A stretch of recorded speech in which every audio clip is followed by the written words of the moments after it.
नमस्कार दोस्तों, क्या आपने कभी सोचा कि 500 रुपए से भी आप अपना निवेश यात्रा शुरू कर सकते हैं? शायद आप सोचते होंगे कि ये छोटी सी रकम कहीं निवेश में काम आएगी भी या नहीं। लेकिन दोस्तों, आज मैं आपको यही बताने वाला हूँ कि 500 रुपए से भी आप अपना निवेश शुरू कर सकते हैं और इसे बढ़ा सकते हैं। आजकल हर किसी के पास 500 रुपए होते हैं, लेकिन क्या आप जानते हैं कि इन्हें सही तरीके से निवेश में कैसे लगाया जा सकता है?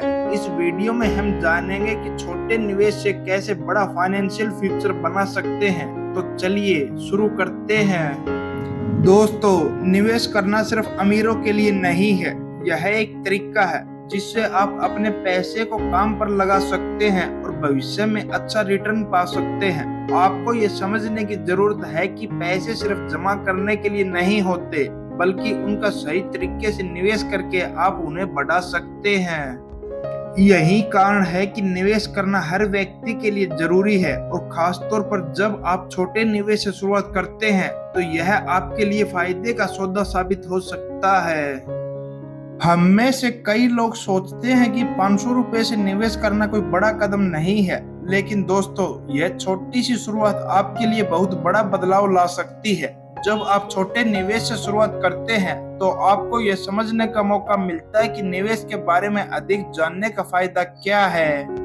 यह एक तरह से निवेश की दुनिया में कदम रखने जैसा होता है और यही शुरुआत है आपके फाइनेंशियल फ्रीडम की। तो शुरुआत छोटी हो सकती है, लेकिन इसका असर बहुत बड़ा हो सकता है। अब सवाल यह है कि 500 रुपए से कहां निवेश किया जा सकता है। आइए हम कुछ बेहतरीन निवेश विकल्पों पर नजर डालते हैं जिनसे आप शुरुआत कर सकते हैं। पहला है SIP, मतलब सिस्टमैटिक इन्वेस्टमेंट प्लान। पहला और सबसे बेहतरीन विकल्प है SIP। SIP के जरिए आप 500 रुपए से भी महीने में निवेश कर सकते हैं। SIP में आपको एक बड़ी रकम एक बार में निवेश करने की जरूरत नहीं होती। आप छोटी छोटी राशियों से भी शुरुआत कर सकते हैं और धीरे धीरे इसे बढ़ा सकते हैं। SIP एक शानदार तरीका है पैसा निवेश करने का, क्योंकि इससे आपका पैसा कुछ वर्षों में बढ़ता जाता है। दूसरा है म्यूचुअल फंड्स। म्यूचुअल फंड्स भी एक बेहतरीन विकल्प है। 500 रुपए से म्यूचुअल फंड में निवेश करने से आपको कंपनियों के शेयरों में निवेश करने का फायदा मिलता है, लेकिन जोखिम कम होता है क्योंकि म्यूचुअल फंड्स एक साथ कई कंपनियों में निवेश करते हैं। तीसरा, स्टॉक्स। अब बात करते हैं स्टॉक्स की। अगर आपको थोड़ी रिस्क लेने की आदत है तो स्टॉक्स में निवेश करना एक अच्छा विकल्प हो सकता है। 500 रुपए से भी आप कुछ अच्छे स्टॉक्स खरीद सकते हैं, लेकिन ध्यान रखें, स्टॉक्स में रिस्क होता है, इसलिए रिसर्च करना बहुत जरूरी है। चौथा है गोल्ड ETF। सोना हमेशा एक सुरक्षित निवेश रहा है। अगर आप सोने में निवेश करना चाहते हैं तो आप गोल्ड ETF खरीद सकते हैं। इससे आप 500 रुपए से निवेश कर सकते हैं और सोने का लाभ उठा सकते हैं बिना असली सोना खरीदे। पांचवा है क्रिप्टो करेंसी। अगर आप नए और उच्च रिस्क वाले निवेशों के लिए तैयार हैं तो क्रिप्टो करेंसी भी एक विकल्प हो सकता है। इसमें आप 500 रुपए से निवेश कर सकते हैं, लेकिन इसमें काफी रिस्क है, इसलिए सोच समझकर कदम उठाना जरूरी है।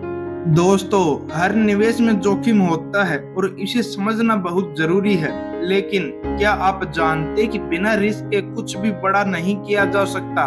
अगर आप सोच समझकर निवेश करते हैं और रिस्क को समझते हैं तो आपके पास सफलता के रास्ते खुल सकते हैं। निवेश करते वक्त यह याद रखें कि हर निवेश में कुछ न कुछ जोखिम होता है, लेकिन सही दिशा में किया गया निवेश अंततः लाभकारी साबित हो सकता है।